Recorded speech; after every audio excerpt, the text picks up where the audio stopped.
Hey there, it's your boy Foxy, back for more relationship stories. Mother-in-law thinks I cheated on my dear husband because we are having a girl, then physically assaults me at 8 months pregnant. Original post. This is a long one, so strap in. I am 26 female and dear husband is 30 male. Mother-in-law is 70 years old. Her and father-in-law had my dear husband later in life as a last chance to have a kid. Dear husband has a name like John William Smith IV. The name has been passed down for literally generations. I will also mention, as it's important, that there has not been a girl born on his side of the family in more than 100 years. There's a huge running joke that the men in his family cannot produce female babies. So fast forward to our wedding day in 2017. I've had a pretty good relationship with mother-in-law up until this point. Wedding was great, beautiful ceremony, funny speeches, everything was great. Really, until it's the end of the night, and we are getting ready to go leave to enjoy our honeymoon suite, and she looks me dead in the eye and says, "Now go make us our John William Smith V." I nervously laughed and we departed. Well, ladies and gents, I indeed did make a beautiful baby with my dear husband over those 2 weeks, and who would have thought? A baby girl. Everyone was so shocked when we announced it was a girl, and most of the family denied it, up until the moment she was born. That's when the horrible comments started. Whenever dear husband isn't around, mother-in-law and her family members will make snarky comments like, "I wonder where she got that nose. It's definitely not dear husband's." For your info, my baby, as beautiful as she is strikingly and obviously my dear husband's. She genuinely looks more and more like him as the first year has gone by, and even more so approaching too. Well, as it would happen, we are now expecting our second baby. And yes, another girl. I begged dear husband not to tell mother-in-law the gender when we found out, as I just wanted to enjoy a bit more of this pregnancy before she ruined it. I had decided to keep the mean comments his mother made to me about our first daughter to myself, as she's old and in poor health, and I felt guilty about potentially ruining their relationship when she probably doesn't have many years left to be around. I figure I'll add here that mother-in-law isn't dying or anything, she's just had extremely poor health her whole life, smoking a pack or more of cigarettes a day, eats garbage constantly, drinks only Diet Coke, refuses exercise, and so on. I literally offered this woman water once after she almost passed out from walking 15 steps, and she gagged and said, "That's disgusting, water makes me nauseous. Get me my Diet Coke." So anyways, he insists on announcing it at our next visit, and holy turd you all. As soon as she heard it was another girl, tears welled in her eyes, and she started shaking her head back and forth and sobbing. She then started yelling at me, called me a hoe, and demanded I get out of her house. Dear husband immediately stands up and starts yelling at her, asking what her problem is, and that she needs to apologize to me and watch her mouth in front of her grandkids. She says they're broken whales. Not ours. Not ours. Those girls are not ours. She's a hoe. A loose woman. My son did not make those girls. I start crying hysterically and pick up my daughter, who is utterly confused as to why daddy is yelling at grandma and mommy is now crying. Mother-in-law then looks at me and starts yelling, "I let you get away with it the first time. I took you in as family. I allowed my son to believe he fathered that brat, but I will not allow it again." Dear husband is now freaking pissed, y'all. Something I should mention here is that, while dear husband prepared his whole life to having a son, he was thrown on his butt when our daughter was born. He never knew that he could love any girl in the world as much as he loves our daughter. He has made several comments over the past year and a half that he never knew how deep love could go before he held our baby girl. I can 100% assure you that if he had to save me, our daughter, or his mom, he'd save our daughter 10 over 10 times. He gets extremely angry and starts screaming at her that she is out of line, and how dare she call his daughter names. He then goes on to say that we are leaving, and until she comes to her senses, she will never see any of us again. She tried to say something more, but he cuts her off and yells at her, "By the way, Mom, I love that little girl more than I ever loved you," as he is shuttling us out the door. I cried and broke down, and told dear husband all the little comments she and her family have said to me when he's not around while we drive the 2 hours home. He was so angry at them all, and has been amazing in comforting me through it. We went no contact for a few months, and everything seemed to be going great. We blocked her and father-in-law's phone numbers, and hadn't heard from them, except through other relatives over Facebook, which we either told them to not attempt to relay messages from mother-in-law, or they would be blocked, or ignored them completely. Then, when I was nearing my due date, we decided to be the bigger person and reach out to her and father-in-law, and offer them a chance to make things right. She whined and whines that she misses dear husband and granddaughter. We agreed to meet for dinner at their house after a few weeks for a proper talk and apology from her. We agreed that daughter should not be present, so my sister was set to babysit her. We arrive, dinner is served, and we are trying to make small talk when dear husband is like, "Yeah, Mom, this has all been nice, but we need to talk about what happened and the things you said last time we were here. I know and you know that you owe my wife an apology." Mother-in-law then looks at dear husband and says, "Yes, do you have the test?" Dear husband, "What?" Mother-in-law, "The paternity test. I am not apologizing until I'm proven wrong. And we both know I'm right. You cannot be the father, and the fact that you have now apparently made 2 girls is ridiculous." Dear husband, "What the heck is wrong with you?" I start to cry and go to get up to grab my things and go to the car. Mother-in-law, "Oh no you don't." She shoots up, rounds the table and grabs my shirt, then proceeds to scream at me, "How dare you try to run away from this? You're a freaking whore and you need to own up to this problem." Dear husband screams at her to get her hands off of me and starts to make his way towards us. She then decides that I cannot be allowed to leave at any cost with her son, so she slaps me as hard as she can across my face.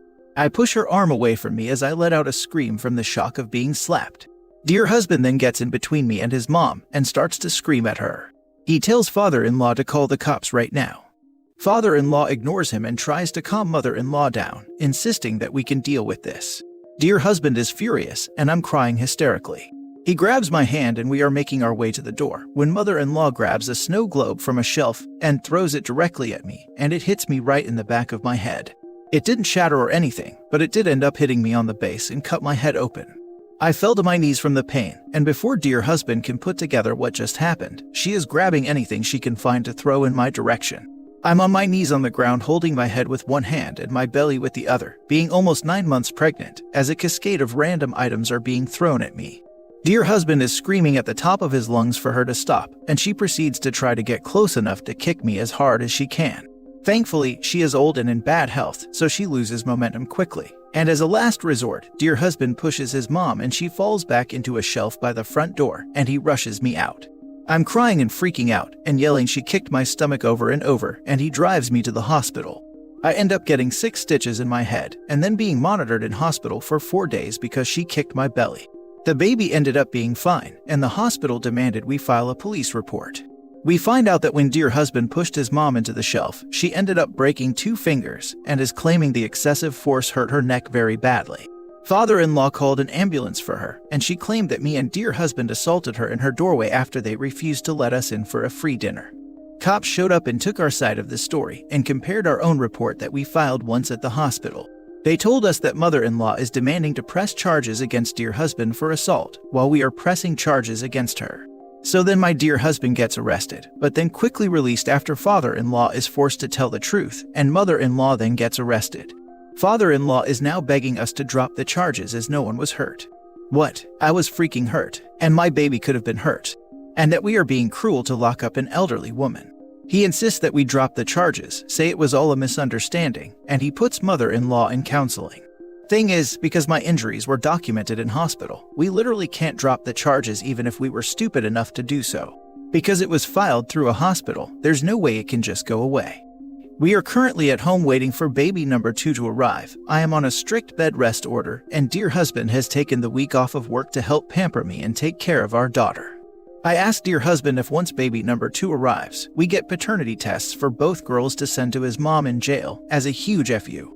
He thinks it's a hilarious idea and thinks we should also make copies and send them to all the relatives who were entertaining his mom's craziness, along with a written letter saying goodbye.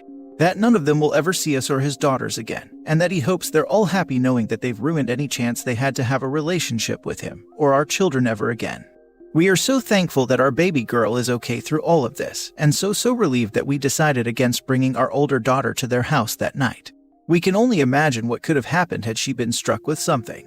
My due date is currently 8 days away, and I have an appointment the day of to discuss induction if she hasn't arrived by then, and baby number 1 was a week overdue, and I had to be induced last time. Any support for us is wonderful and greatly appreciated. I will update if any more craziness happens in the future. Now for the top comments before reading the updates. Listen, in my area, there was a family who hadn't had a girl in 3 or 4 generations. When someone had a girl in the family, they didn't deny her. They paid for a damn billboard to brag about the first baby girl in generations. Still not normal per se, but a lot better than what you have had to go through.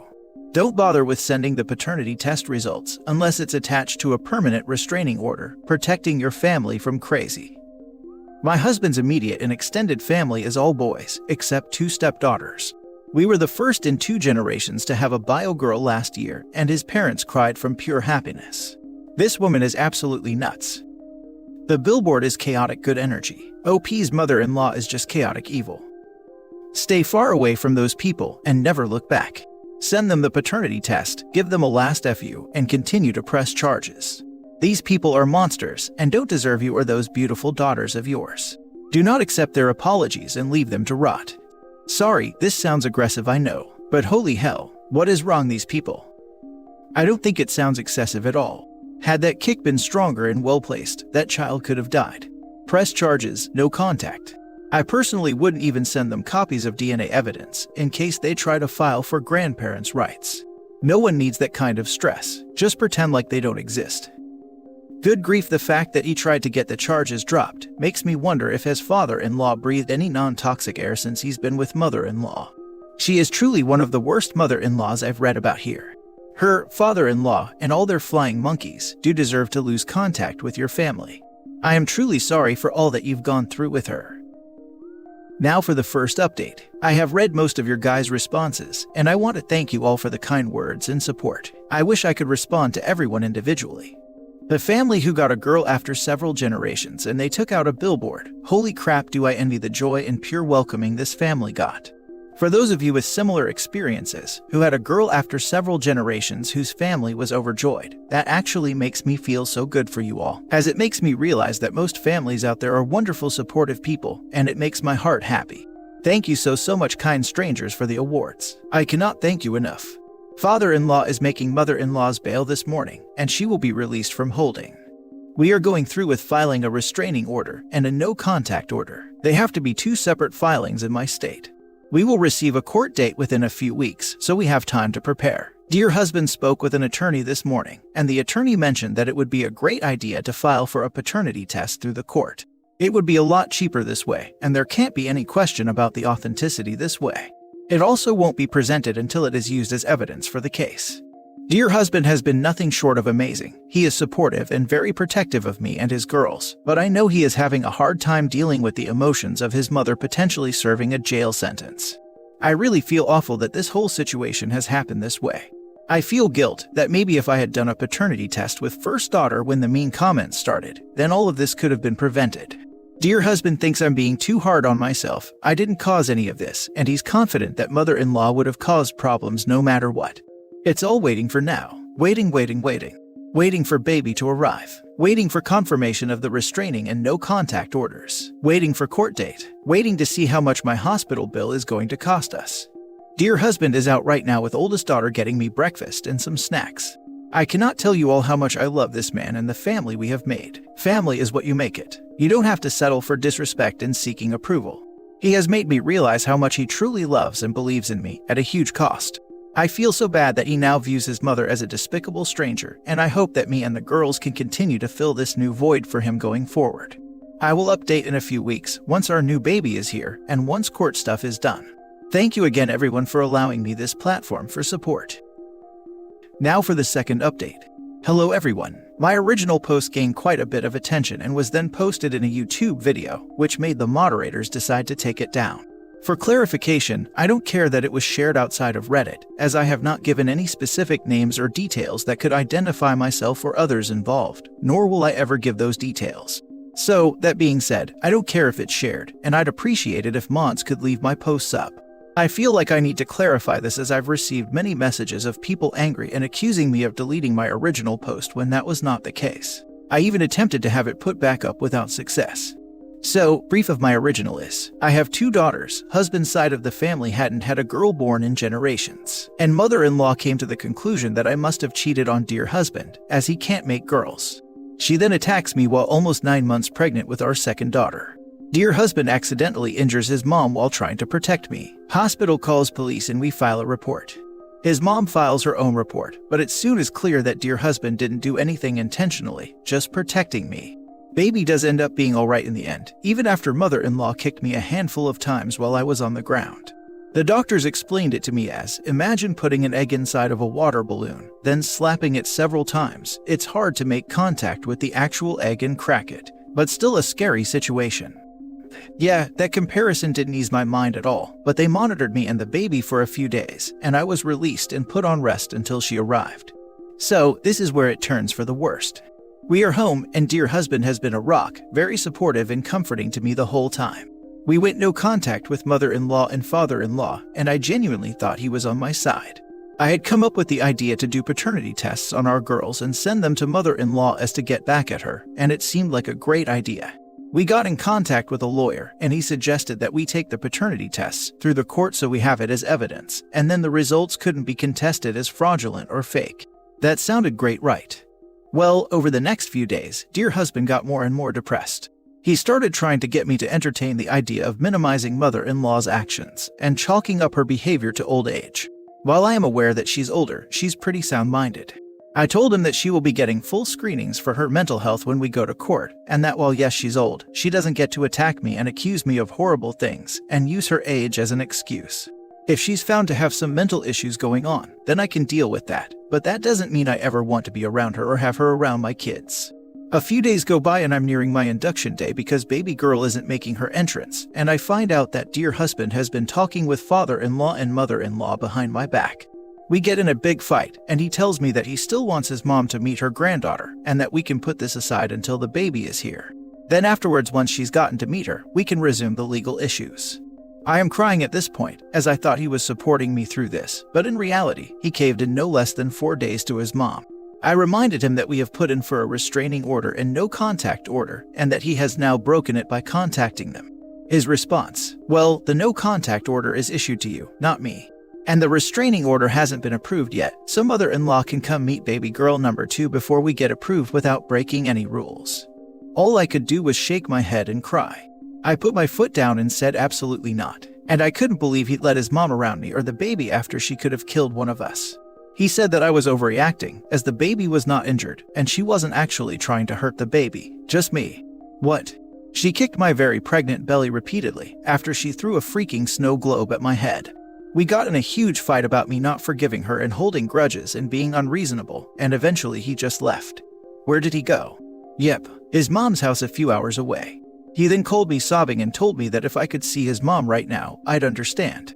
Apparently, when he pushed her while she was assailing me, he indeed broke 2 of her fingers, and she sprained her neck when she fell back into a shelving unit. She's laid up on a sofa in her living room, can't walk, and in a severe depression.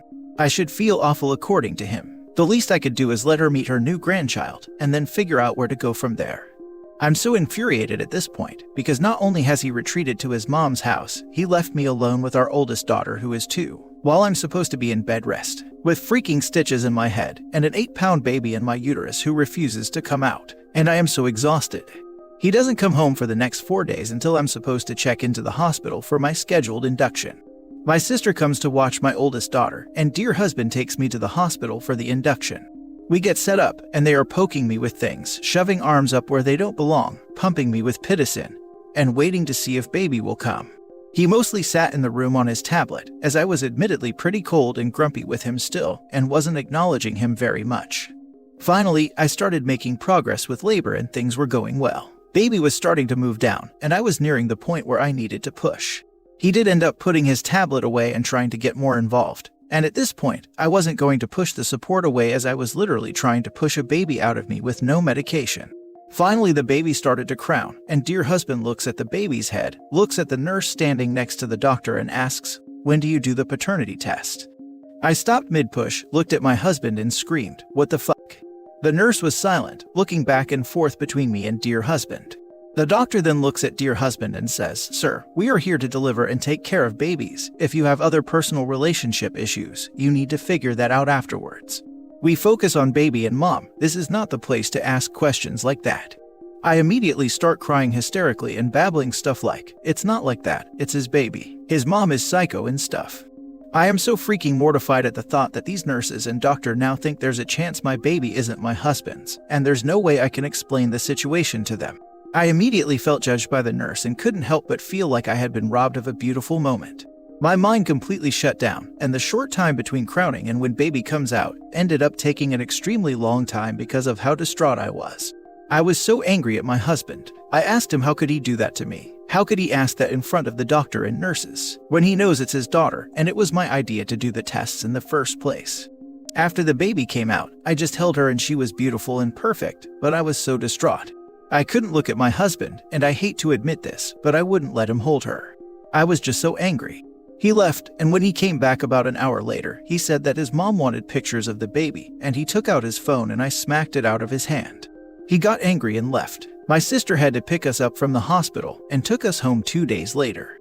In my state, you have to take the baby back in 2 days after being home to do tests and a checkup to make sure baby is maintaining weight and that there's no obvious signs of neglect. So we took her in for the check and then went to a clinic to do the paternity test the same day. The next few days at home were awful. I can't even look at him, and he has avoided being around me or the baby for days. He barely has even looked at her and is practically ignoring our oldest daughter. We got in a fight because I was trying to breastfeed the baby, and my oldest daughter was crying because Netflix wasn't working, and I started crying because I was so overwhelmed. And he just looked at our daughter and said, "Mommy didn't pay the Netflix bill because she's mad at Grandma." I yelled at him to not say crap like that to a child. He said he just thought I didn't pay it because his mom uses our account at her house. I just forgot to pay it. It had nothing to do with that. He made several comments to our daughter over the next few days, like, "Daddy's going to go see Grandma. You can't come because Mommy hates Grandma." Then leave me with a hysterical 2-year-old and a newborn. I'm not going to lie, I know that I'm dealing with crazy hormones and this is a horrible patch, but I seriously considered telling him I wanted a divorce right there and then. He left. I tried my best to cool off, but I couldn't. I have actually convinced myself that I want a divorce over his behavior. Am I going crazy? Is this enough to seriously consider leaving him? We got the results for the paternity test 3 days later, and for anyone who ever doubted me, y'all can ride with mother-in-law to Crazy Town. He's the father. He cried and told me he never doubted it and that he knew he was the dad. I told him that we would do a second test on our oldest daughter, and that I was going to start packing our stuff and I was going to go move in with my sister. He bawled and said he didn't need one for our oldest daughter. I demanded we take one, as I would want it as proof for court whenever we get to have my case heard. I told him that I never cheated on anyone in my life, including him, and how much it hurt me that he said that in the hospital room and made the nurses and doctors think he doubted our daughter at all. He tried to apologize and hug me, but I pushed him away and told him he should leave while I packed up some things. My oldest daughter, my baby, and myself are now staying at my sister's house, and he has told me that he refuses to take the second paternity test for our oldest daughter and is going to make his mom write out a very long apology letter to me. He wants me to come home, but I just can't even look at him the same. I feel like all the love I had for him has been ripped away, and I feel so angry towards him. I'm just trying to take care of our girls, but he won't stop calling me. I told him he can see the girls anytime he wants, but he can't take them near his mom, and she is not allowed to be around them at all. I'm going to give myself a few weeks to sort out my feelings, but is this not enough to justify a divorce? I don't exactly want to go through with a divorce, but I really just can't even look at him the same, and I don't know how I could ever get past this. You can divorce him and his mother anytime you want. This is more than enough reason to do so. This is far more than enough. He's clearly showing you that his mommy is more important to him than you are. I don't think you're overreacting at all. He'll undoubtedly cry, plead, tell you that he's changed and will never see his mommy again, beg for another chance and cry again. Only you can decide if you want to give him another chance. The parental alienation he's using on your elder daughter would be enough for me never to try again, but that's me. But if you did decide that, I'd be putting several very clear conditions in place. 1. In order to give him another chance, he needs to completely cut off his parents permanently. No ifs, no buts, no questions. It's you or them for the rest of time. 2. He needs extensive personal therapy to deprogram those guilt buttons and manipulation techniques his mommy installed in him from birth. Like a year's weekly therapy before you'll even countenance trying again. 3. Once you do give the relationship another go, extensive couples therapy into the foreseeable future. He has breached your trust in so many ways that it's going to take you a long time to trust him again, and therapy will be vital to that. Also, making his mommy write an apology. That's about as useful as tits on a bull. Any apology which someone else has to make you do is no apology at all. And I don't think you can apologize for attacking someone, particularly a pregnant woman, and expect everything to go back to normal. Yeah, the writing an apology BS is just another instance of him trying to protect mommy from legal action. That woman should be in jail, period. She wasn't too old and frail to attack you, and she isn't too old and frail for prison. Wow, that was such an agonizing thing for me to read. I am so sorry. I would definitely give it some time, for your sake, to get over the crazy new mom hormones. But in my opinion, I would at least take a very long break from the relationship, with divorce on the table. Your husband justified straight-up abuse toward you, and there's nothing saying mother-in-law would not do it again, or take it out on the little one, God forbid. You should by all means make it clear to your husband that if he really cares about your marriage, then he has a lot of work to do. And both of you need to go to marriage counseling as soon as possible. Good luck and hugs. The first part ends here. Click the link in the description to watch the second and closing part.